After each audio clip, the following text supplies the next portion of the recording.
Hello there. Welcome to the Blitzcast of the channel Blitz Transmissions. I'm Tommy, aka Blitz Transmissions, and this is going to be my podcast that I do here on my channel. Those of you who know me know I'm fairly experienced with the podcast realm, so I figured I'd just do my own thing here. I'm going to have some rotating guests on the podcast. I'm going to try and keep it in person if I can. I like that in-person feeling of that interaction you get with podcasts, and of course, we're going to be talking Star Wars, Star Wars media, maybe collecting, video games, kind of whatever I decide we want to talk about, week to week on this podcast. I like to have this long form kind of content, and I think it's a good way to do that in a podcast format. And you can kind of reach out a little bit more. I know I myself like to listen to podcasts like while I'm going on a walk, walking the dog or doing things around the house. So, I'm going to have this podcast available on Spotify, Apple Podcasts, most other places that the Spotify for Podcasters service offers.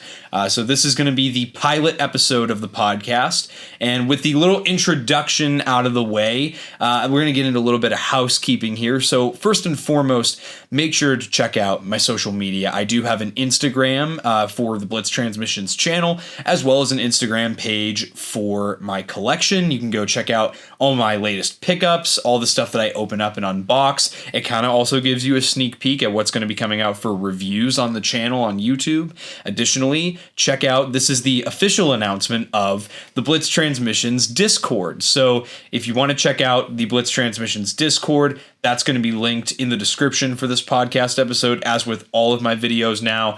This is the introduction of the Blitz Transmissions podcast.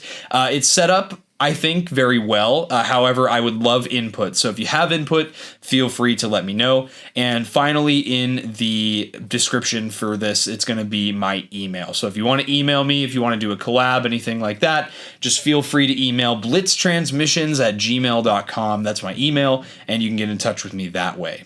So for this week's guest on the podcast, we have my lovely fiance, Jen. Jen, tell us a little bit about yourself. Well, I'm your fiance, and that's my biggest personality trait.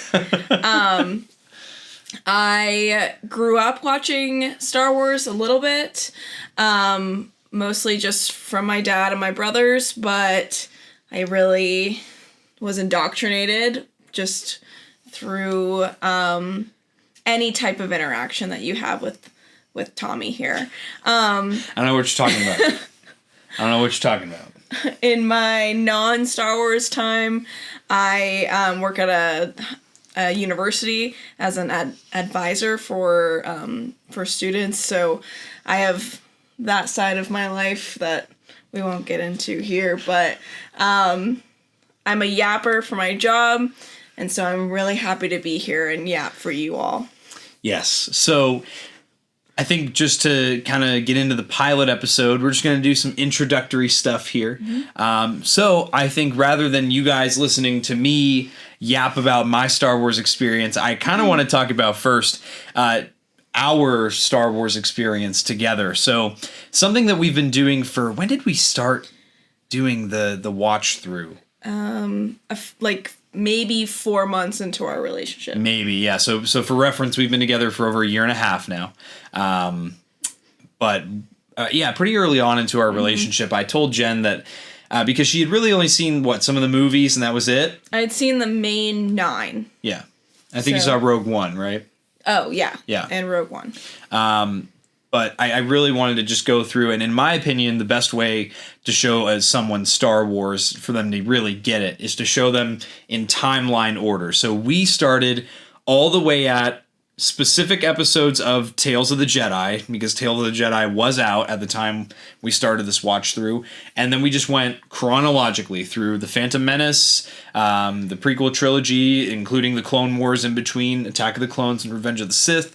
We watched a lot of the series, I guess pre-original trilogy, like Rebels, like Andor, all those fun shows, and then we're actually post-original trilogy now. We have 2 episodes left. We just finished episode 6 of 8 in our rewatch of the Ahsoka series. And then we will move on to Resistance and the sequel trilogy. However, you know, there were some shows that were, as new stuff was coming out, we were watching it together. So like the Ahsoka series we watched together for the first time. Acolyte we watched together. Wasn't there another one? Bad Batch Season 3? Yeah, so we watched a lot of shows together, and it was cool because as we kind of went through the timeline, I kind of watched you catch on to a lot more of the little references and Easter eggs. But I don't know, what's that been like for you?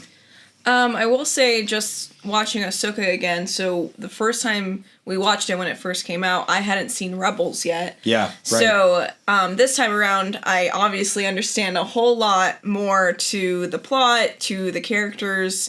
Like, I had no idea who Sabine was. And you didn't really like her. I didn't. But now I understand where her character is coming from. Yeah. This time around. I didn't know anything about Thrawn besides what you talked to me about. Besides him being one of my favorite characters that I gush over all the time, yeah. So going into that series for the first time, I really didn't have the context clues that I needed. But this time around, I'm really enjoying it again. So I've noticed that, like, as we've gone along, like, I really am able to, like you said, catch on to a lot more. But also, I'm such a character and story person that the more information I'm gathering, the more I enjoy Star Wars as a whole. Yeah. So I guess this would be a good opportunity to ask, because I kind of said at the beginning, you know, I think the best way to show someone Star Wars is chronologically, if we're watching everything, you know, including all the series and all that. What's your take on that? Do you think that, looking back, that you like that we started with, like, some Tales of the Jedi first to kind of introduce you, or would you have preferred we went a different way looking back? I mean, I will say, since I did have the bare minimum foundational knowledge just from watching mainly the original trilogy back in the day, I think that helped. Just for me to be like, oh, isn't that the guy that's important later on? But so in terms of just watching it all the way through and trying to see where all the pieces fit, I do prefer chronological order. Okay. Mostly for all of the like political stuff. Yeah. I definitely did not understand that my first watch through.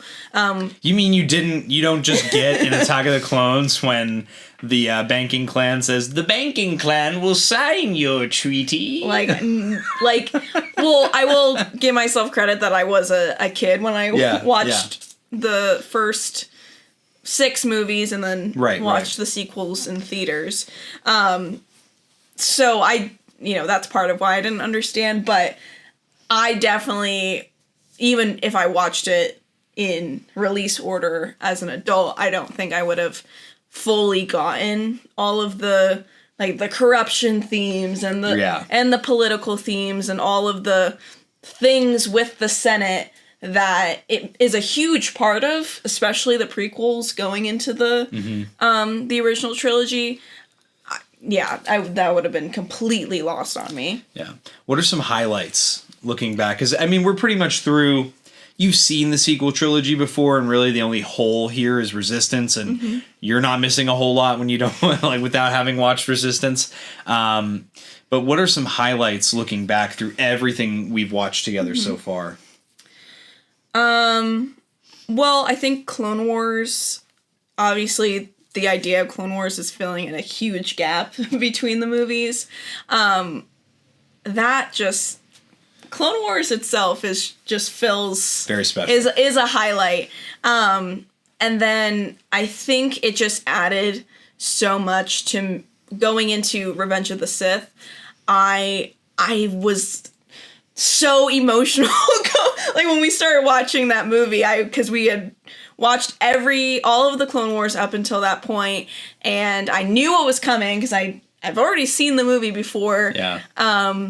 And obviously I know the basics of the fall of Anakin Skywalker. Yeah. So it just made it way more intense for me. Did we watch the Siege of Mandalore arc before or after? After. Oh my god. So we watched Revenge of the Yeah. Sith, and then we watched the last, was it 3 or 4 episodes? 4 episodes, yeah. Of Clone Wars.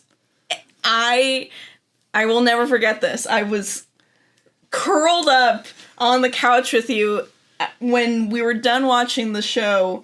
There was a big old tear stain on your shirt. I think you were wearing this exact shirt.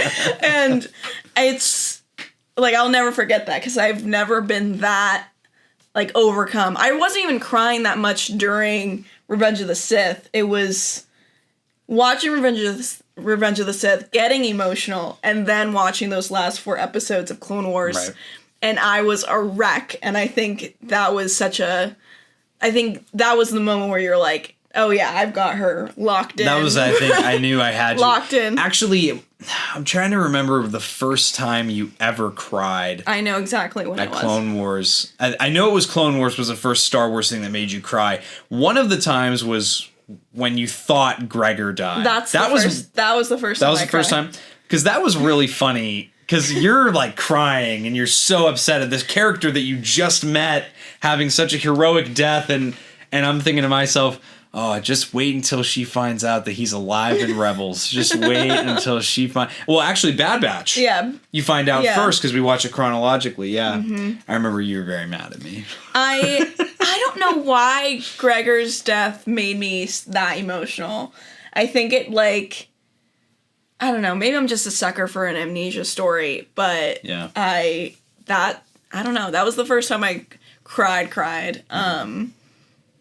And then I bawled my eyes out with the entire Revenge of the Sith Order 66 scene. Because the difference is like with stuff like that, and this is why I really push for the chronological watch, is you get so much attachment to so many characters that are so much more minor in the movies. The movies really just focus on the Skywalker family and people who are, you know, kind of secondary to that story, like Obi-Wan, like Palpatine, you know, so you gain a lot of attachment to those characters, and it's just a small circle. However, when you have an anthology series like the Clone Wars that just brings in all these different characters and you at least get a taste of what everyone's like, they feel more like real people and not like just, oh, and that's a Jedi that died, and that's another Jedi that died. They actually have some I guess gravity to their death. And especially, I think the clones, too, just completely against their will. I think, too, you know, you get to see Captain Rex's side of things after having watched Revenge of the Sith. So you get the clones' perspective on things. Well, and, I mean, with the movies, you don't see the relationships that the clones start forming with each other, with the Jedi. You get a little inkling of it in Revenge of the Sith between Commander Cody and Obi-Wan. They have like a couple like quick interactions with each other, but it's not nearly as impactful. And then with Captain Rex fighting it. Oh my gosh, I can't even. Do you want to hear something crazy? I don't think I've ever told you this. So before the Clone Wars series came out, what was canon was that the clones always knew they were going to turn on the Jedi. From the get-go. They always knew they were going to kill the Jedi. And it was like their dirty little secret that they kept from the Jedi. And interesting. And it's mentioned in like some of the old video games, like the original Battlefront 2, which came out in 2005, the same year as Revenge of the Sith came out. You play a campaign as the clone troopers.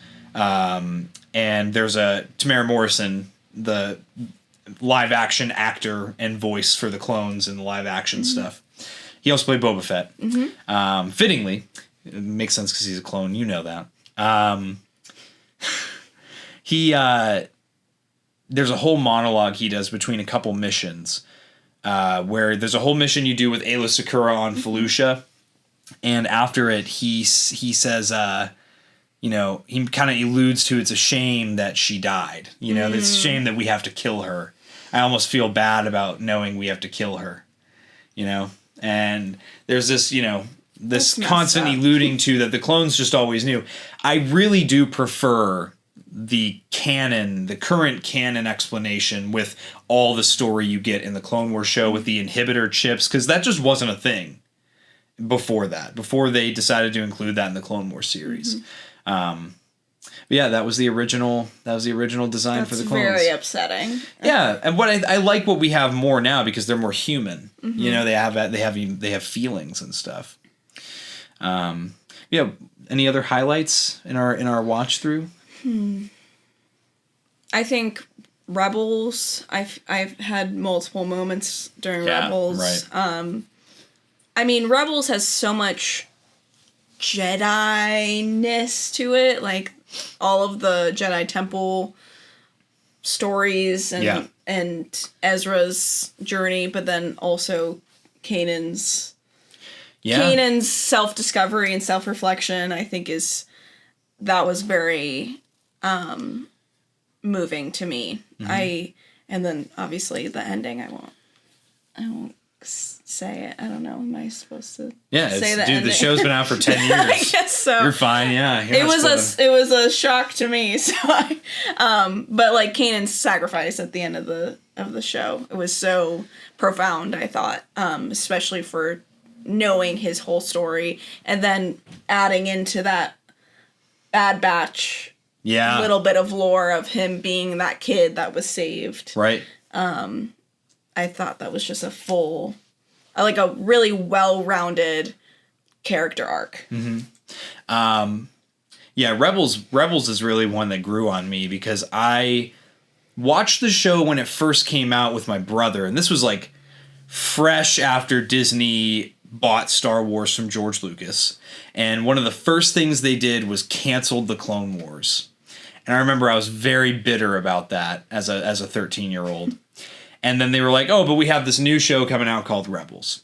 And I remember watching the first couple episodes on Disney XD with my brother Logan. And I just never... I think also I was at that age where I was too cool for Star Wars. You know, I was kind of more into like Marvel and other things. So I was like, I don't really care for this show. And to be fair, the first season is very goofy.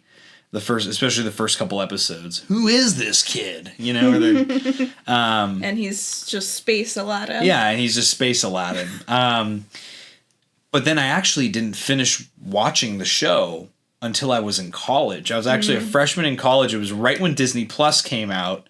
And I was like, you know what? I'm going to use this opportunity and watch Star Wars Rebels. Because, The Mandalorian had just come out, and that really reinvigorated my love for Star Wars. It was right around kind of the middle to end of 2019, right? With the launch of Disney Plus. So I got to watch Rebels all the way through, and man, that Kanan episode. And I think my favorite part about that episode is he dies, and there's just the cold cut to white, and there's no end music. Like, I know that we always laugh at the Bad Batch song at the end of it'll be a really morbid episode, and then it hits you with the and it's like, oh yeah, and we're done. And I know the Clone Wars would do that too, and that was always fun. But yeah, the animated shows seem to really draw us both when it comes to that. I know for me, Bad Batch had some seriously emotional moments for me as a fan. You know what has also hit me, though, is, as I just mentioned earlier, we were watching Ahsoka, a rewatch for both of us. And, dude, there's been a couple times in this show that really just pull at my heartstrings. Like, Dave Filoni really knows how to get me going as a fan. And I think, I really personally think that Dave Filoni is the right fit for Star Wars. Obviously, he was taught directly by George Lucas on how to make Star Wars with 6 seasons of the Clone Wars and a couple more written that never made it, to the final product. He knows what he's doing, and he cares enough about the franchise.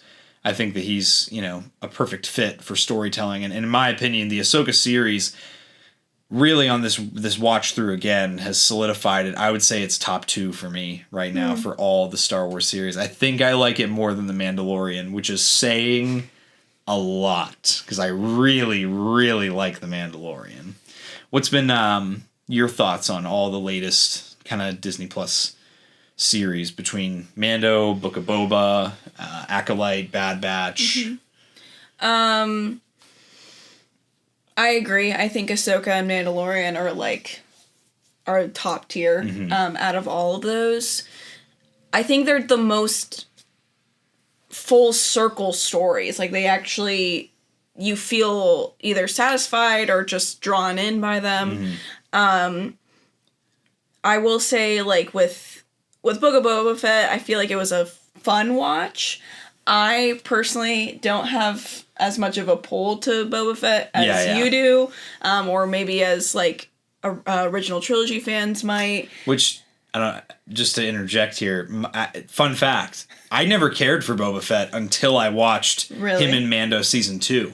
Well, that makes sense. I always was like, Boba Fett, whatever. He's a bandwagon. Like, everyone just bandwagons Boba Fett. And then I saw him in Mando season 2, and all of a sudden I got the hype. I feel like I kind of got the hype with him being a clone and, like, watching his little bounty hunter journey and the Which Clone that Wars. also, when originally before the Clone Wars, or before, I guess, Attack of the Clones, that was never Boba Fett's story. And all the comic books and everything, that expanded universe stuff that's not never was canon. He was just a guy. Right. And because of that, a lot of fans were disappointed with the decision to make him a clone of Jango Fett. But yeah, that was my little encyclopedia. the little encyclopedia. That's why Jen watches Star Wars with me, because I'm constantly going, oh, yep, that number on the wall, that's a reference to this. Yeah.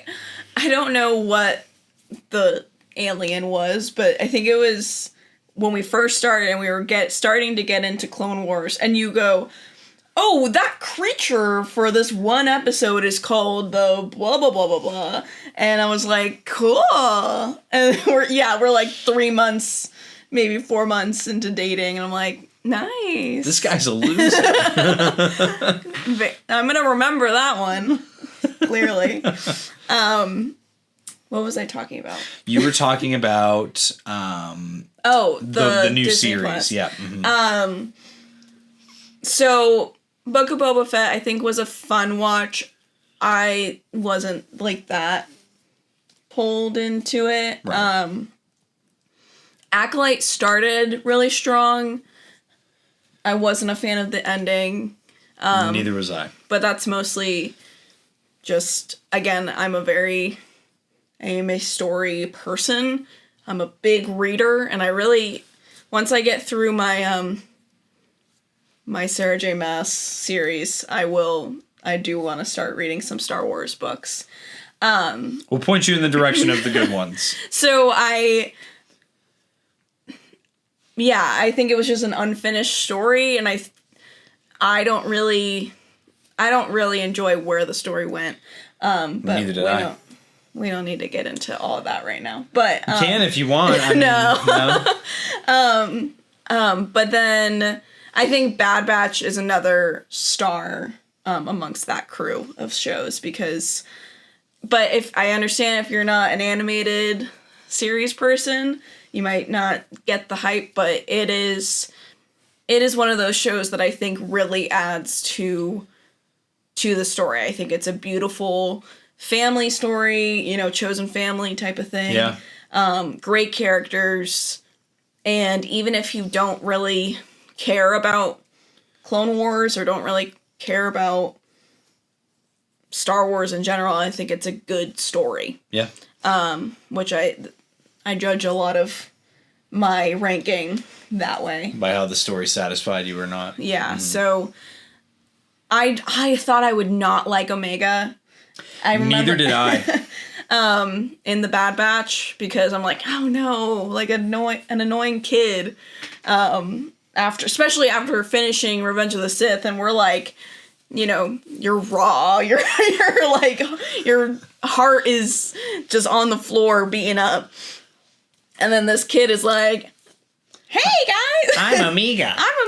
And I'm like, oh no. Oh, brother. Yeah. This guy stinks. But I mean, she is such a lovable character. Yeah.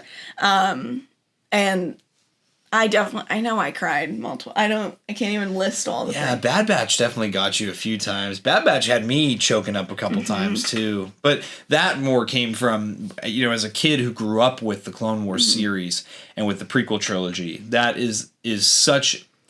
The clone troopers are such an important part. I mean, the mascot of the channel is a clone trooper. A clone trooper who had like 3 lines and like probably a minute total of screen time across like 2 Clone Wars episodes.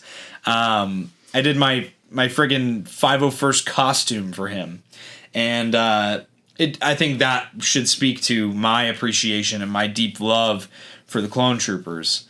So for me, that show really, really just scratched that itch of what happened to the clone troopers after Order 66. I mean, we know that in the end they get phased out for enlisted soldiers, and that's how you end up with the stormtroopers of the original trilogy. And you could assume that, they kind of just age out because it takes place, over the course of 18 years between the end of Revenge of the Sith and the beginning of A New Hope. But again, it's like, it was cool to see it on screen and to see the struggle that the clones face even after the war is over. And I think the Bad Batch did a really good job of speaking to veterans issues and a lot of things with like PTSD and things that people have to deal with after they're done with war. It's very difficult. And I think they did a great job. I think that is one of the biggest things I appreciate about Star Wars is there's clear parallels. Yeah. And I think that's such a cool thing for a fantasy sci-fi series or world. I can pick up direct parallels to usually, American life. That's 100% what it is. U.S. government or big corporations, corruption, stuff like that. Yeah. I know that after we'll finish a series or a really profound episode of something, and I'm like, this is really showing if we think about the context of the time this came out, there's a lot of civil unrest in America, Yeah. So I really appreciate that with all of Star Wars. I think there's always some type of parallel going on. For sure. Yeah, I mean, that's really all I have to say on the Bad Batch. I mean, I could talk a lot about the Bad Batch, but this is more of a general discussion.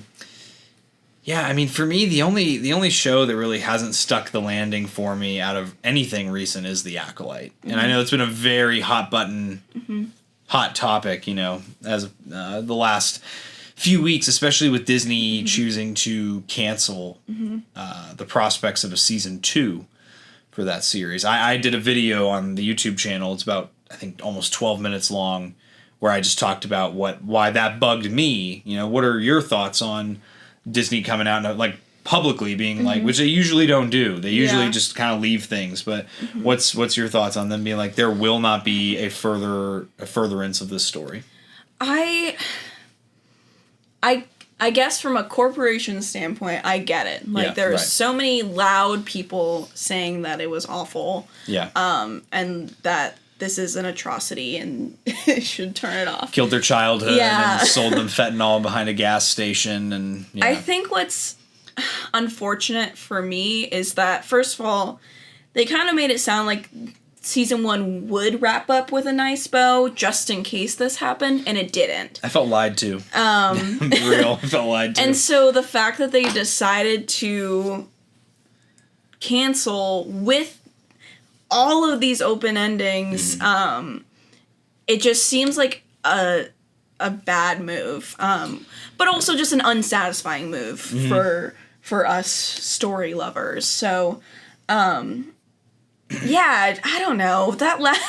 We were watching it and we were like, no, I really like this series. I think it's an interesting watch. This is what I think they're gonna go with this. We were with it all the way until the last episode, and then we're watching it, and I kept glancing at Tom, and you'd be like, oh, and then I be looking at the TV like, oh, that's not what I thought we were gonna go with that. And usually, like, historically, like, if you're like, oh, I don't really get that, I go, oh, well, it'll play out later. Right. Or, like, I'll be like, well, it does make sense for the continuity because of this. Right. And we were just sitting there watching that last episode, and I'm like, what's even happening right now? Yeah. You know, like, there's Basil chewed up the ship.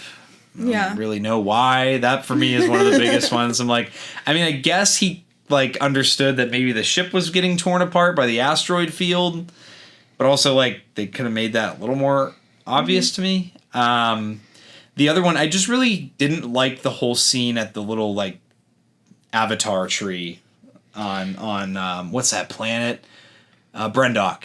I did not like that whole scene where like Kymir's like, you know, come with me, like, train with me. And then they have, like, their little, like, sister moment. I'm like...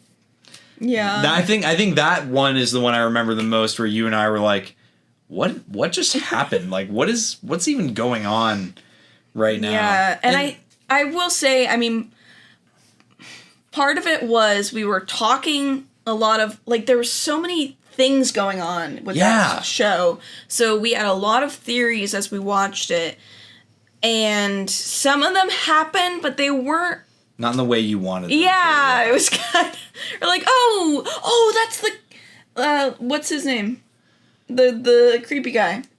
Oh, Darth Plagueis. Darth Plagueis. We're like, oh my gosh, that's what we thought was going to happen. Mm-hmm. But then it, like, didn't really mean anything. Like it... And then it never went anywhere because they were planning for a second season, even though they said they weren't planning for a second season. And then I hate the Yoda thing at the end. The goofy Marvel cameo of Yoda.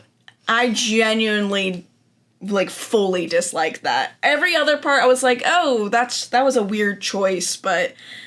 That was when I said, now why would they do that? But it was to try and build hype. That's what it was. Yeah. It was a bad attempt at trying to build hype for a future season to get people to want to be like, oh, I want to see more of this show. Right.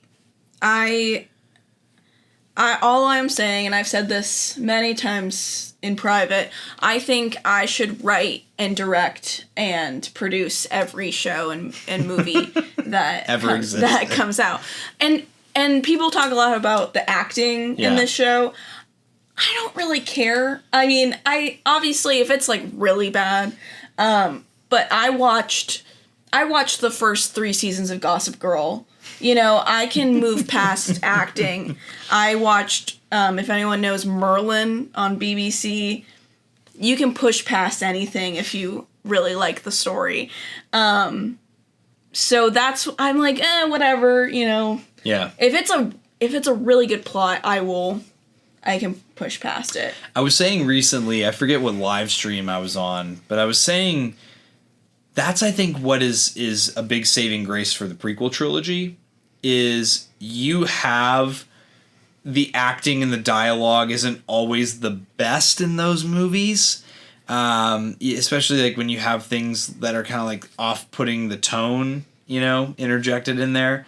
But the thing about the prequel trilogy is it has this rich, very, very intricate, deep lore going on. There's lots of stuff that you have to pay attention to, and you also get the payoff on pretty much everything by the end of the 3rd movie. So I think that's the difference with those movies, and that's why I think a lot of people that grew up with the prequels have such a deep love for them and go as far as to say they're underrated masterpieces. I don't necessarily agree with that, but I do love those movies, and it's because of the very, very deep lore that came with that. Whereas I think Acolyte tried to do that, and it just didn't pan out you know, the way that they wanted it to.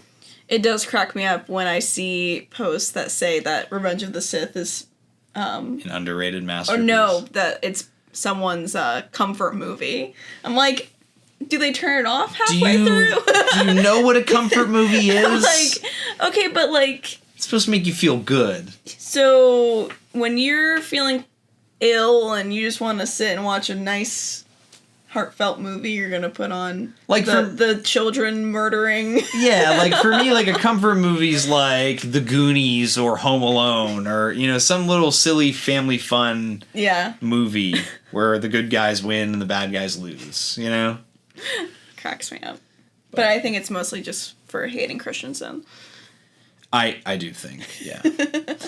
And that's another sentiment that I think kind of really bugs me. I actually just recently had a conversation with someone who openly said to me and this was in an Xbox party, they weren't a big Star Wars fan and didn't pay attention to the lore.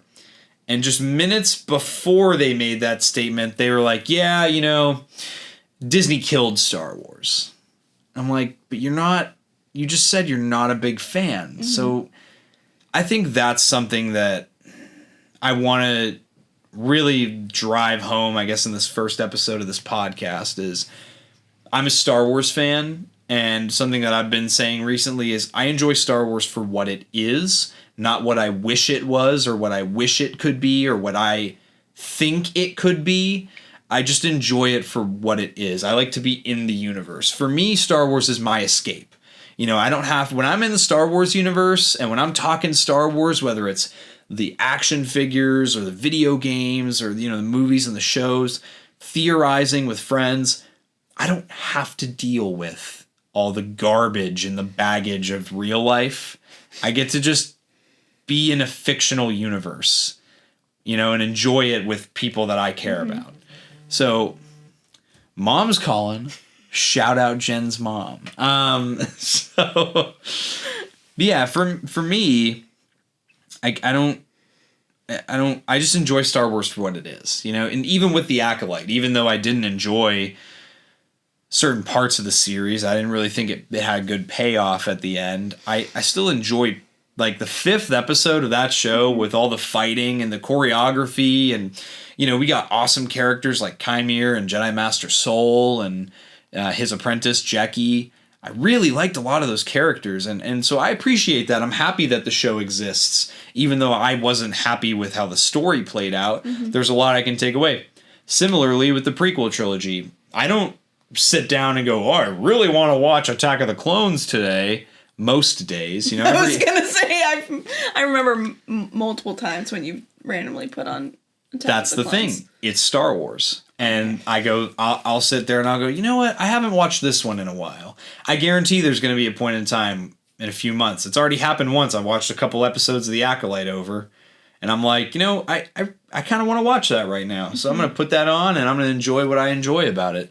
I think that fandoms in general right now have just been completely consumed by negativity, and then there's a group of people that are trying to fight that negativity when you're not going to win that battle. It's an uphill battle. It's two sides that will not change their stance on anything, and then there's all of us in the middle. And I kind of want to just, on this podcast, talk about what I enjoy. I don't want to be like calling people out or, you know, trying to drive my bleeding heart point home week after week, because I'm not changing anybody's mind, and I'm not trying to change anybody's mind. I'm just trying to talk about the thing that I enjoy, which is why I'm making a podcast about it.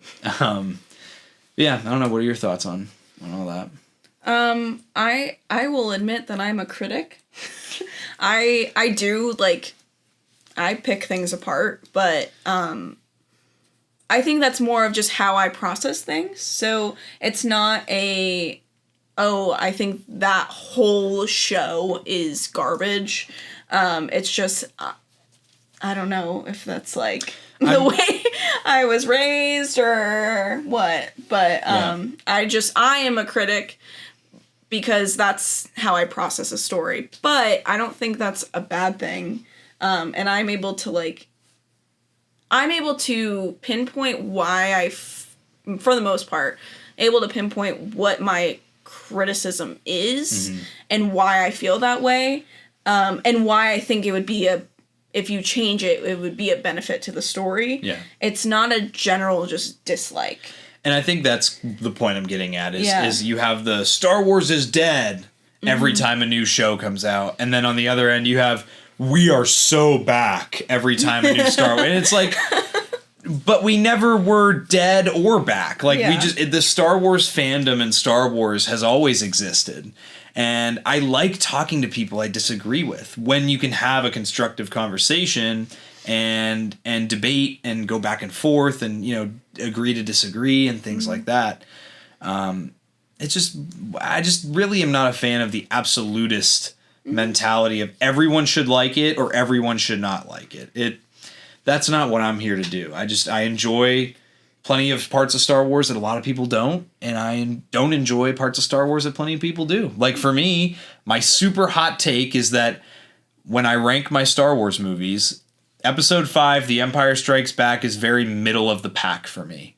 And again, that just comes from my personal experience of having grown up with the prequels. I enjoy those movies a lot more than I enjoy Empire Strikes Back. Whereas when you have a ranking that I keep on my phone every time we finish a movie or a series.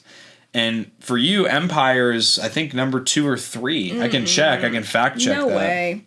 It's up there for sure. Let's check on that. Let's fact check. I feel like it's 4. You feel like it's 4? I know it's up there for you. It's the number 2. No way. Number 2. Empire Strikes Back is number 2. Who wrote this? You did. You gave me your ranking. Maybe I need to rewatch it. Yeah. But Rogue One's number 1. So. Rogue One, yeah. Rogue One's great. Yeah. I think, why did I rank Revenge of the Sith so low? Maybe because... You put the original trilogy above it. Yeah, I think it was because if I didn't watch the Clone Wars, I wouldn't have liked it as much. I think, yeah. I think that was my reason. Yeah. It's not a standalone movie. No. For me. Yeah, this is enlightening. Well, we haven't put a movie on your ranking since Return of the Jedi. Right. But yeah, Jen's ranking, just so you guys know, her top 5, her Rogue One is her favorite, and then it's the original trilogy, Episode 5, then Episode 6, then Episode 4, and then your 5th favorite is Episode 3, Revenge of the Sith. So in my opinion, I think a lot of people would say that's a very solid ranking. Old heads would say that the OT should be above Rogue One. But... No.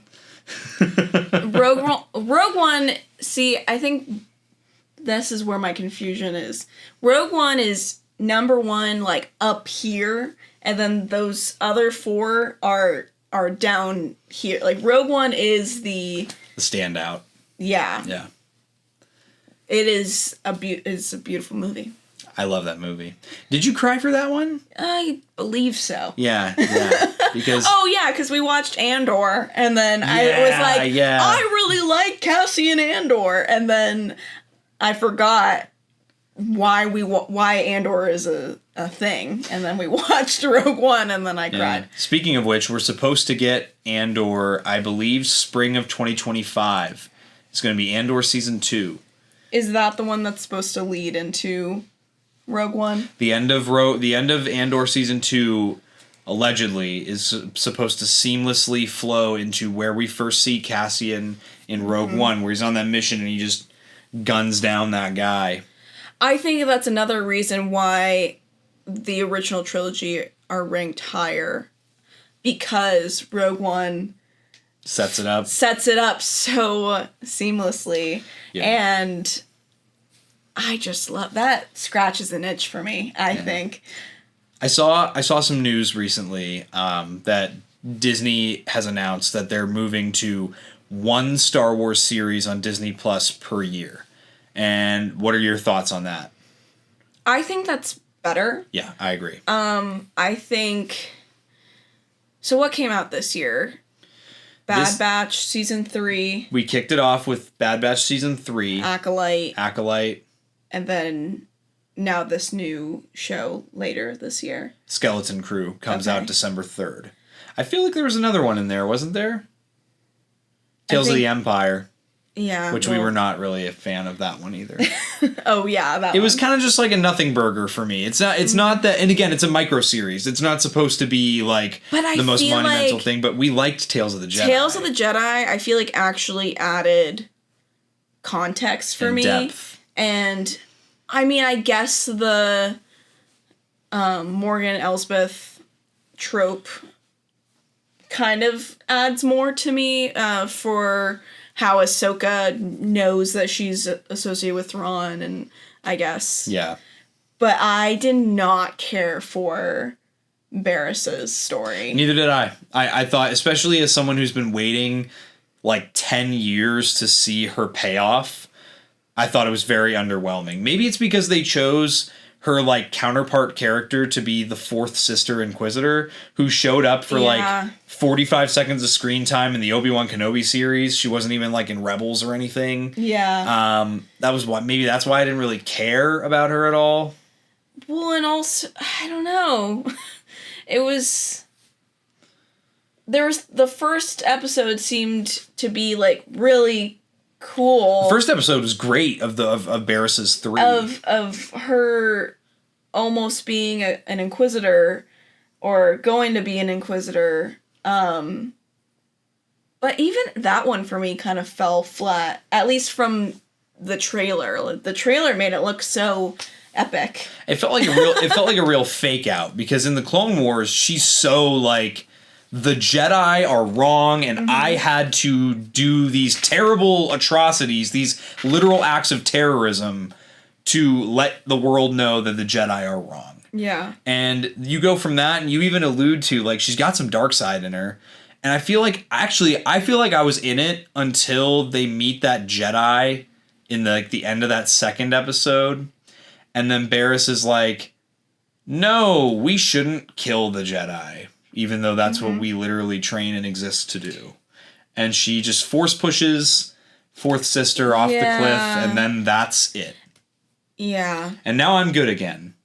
It's like, whatever. You know? Yeah, it didn't pay off. For such a big moment as that would be, there was no oomph to it. Yeah. Like, up until that point, I was in it, and then it just, whatever. Again, just subjective, though. I know there's a lot of people that really enjoyed her 3 episodes, and more power to you. I wish I enjoyed it as much as you do. But I want to have conversations like that. I want to hear why people like stuff when I don't like it. I want to hear why people, don't like stuff when I like it, and that's what I think is the beauty of Star Wars is now, Disney has given us so much content. We have so much more to talk about than just the classic tropes of, is Jar Jar a bad character? Did Han shoot first? Do the special editions suck or not? We have so much more to talk about as Star Wars fans, and for that I'm grateful. Even if all the content hasn't been the best since Disney took over. However, I'm very happy to hear that they're limiting. Hopefully it means quality over quantity. Yeah, that's what I would hope that they're going to take their time to make sure that the stories that they're telling are meaningful, and I don't know, you can take your time on casting and take your time on not that the special effects ever are poor. I will say the cutting her hair in the Acolyte is like I think the funniest thing. Especially because of the way they shot Sabine cutting her hair in Ahsoka as we're watching that. I'm like, and they did the same thing with Kanan. They allude to it, but they don't explicitly show it happening. Yeah, it was like the strangest thing. So taking their time to make sure that when you're watching it through, there's no funky things like that. Yeah. And just making sure they're cherry picking good stories. Yeah. Every story doesn't need to be told on a huge scale like this. Some stories can be pushed to writing a book or something. Exactly. Yep. That's my thought. I think actually, now that I'm thinking about it, I think The Acolyte would be one of those books where you can really expand it if it was a novel. I agree. You can really get into whatever they were alluding to. Whatever they were trying to do that we will never know. Yeah. It had good concepts, like the idea of Osha and May being yin and yang. I liked that concept. Mm-hmm. And where, in the moment where May, her whole time, she wants to kill Sol for what what she believes he did, where she witnessed him kill her mom.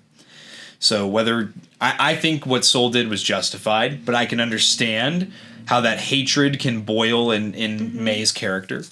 And she finally, at the end of the show, her whole objective is to kill him. She comes to terms with wanting him to live and face the consequences for his actions against the Jedi Order.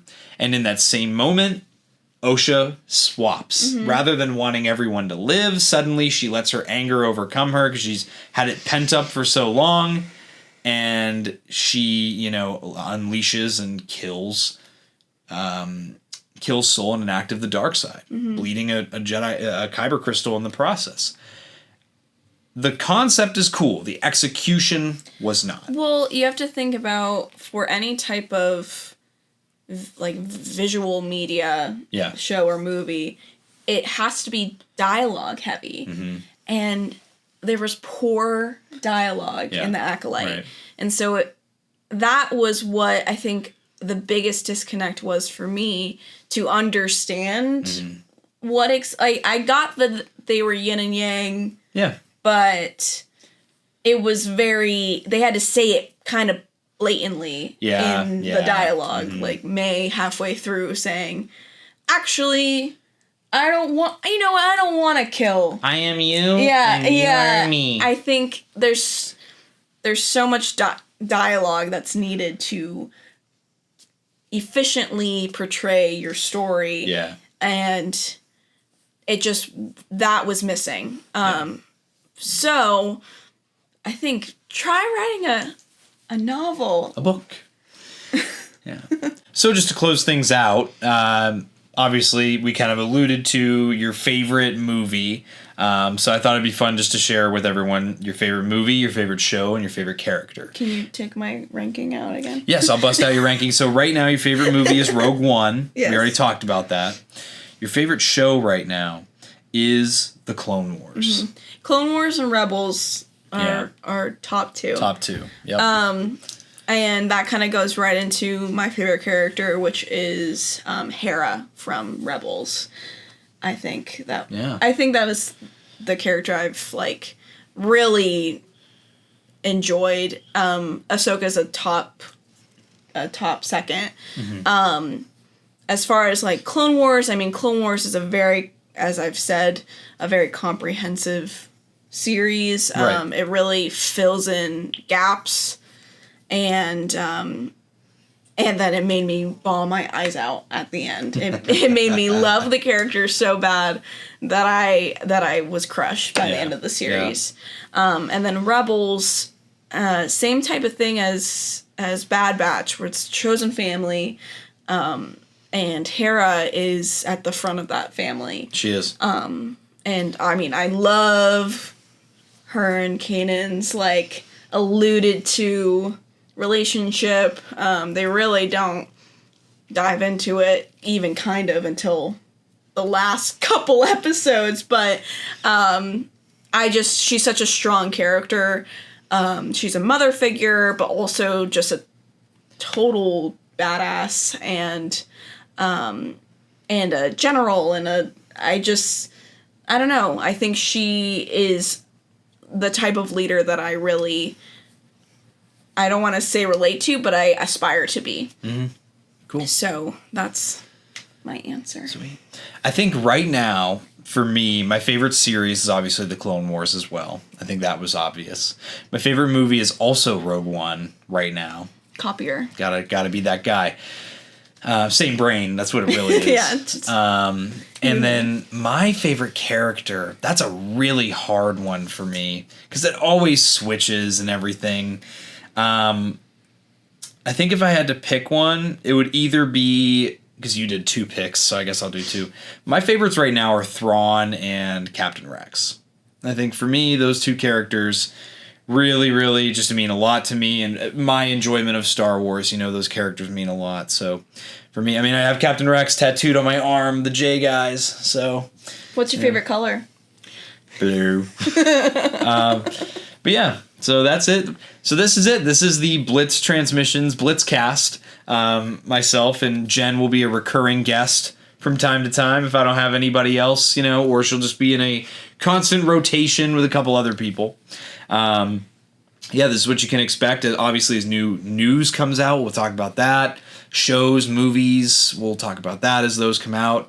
And just talking Star Wars, just yapping and seeing what conversation we get up to. So, yeah, thanks again, guys, for watching and checking it out. Let me know what you thought. If there's a comment section on the platform you're watching or listening, let me know what you thought of the episode. And be sure to check out all the social media I mentioned in the beginning and join that Discord, because I'm looking to get a nice little community built up in that Discord. So, with that being said, we hope you have a wonderful day, and we'll catch you for the next episode of the podcast.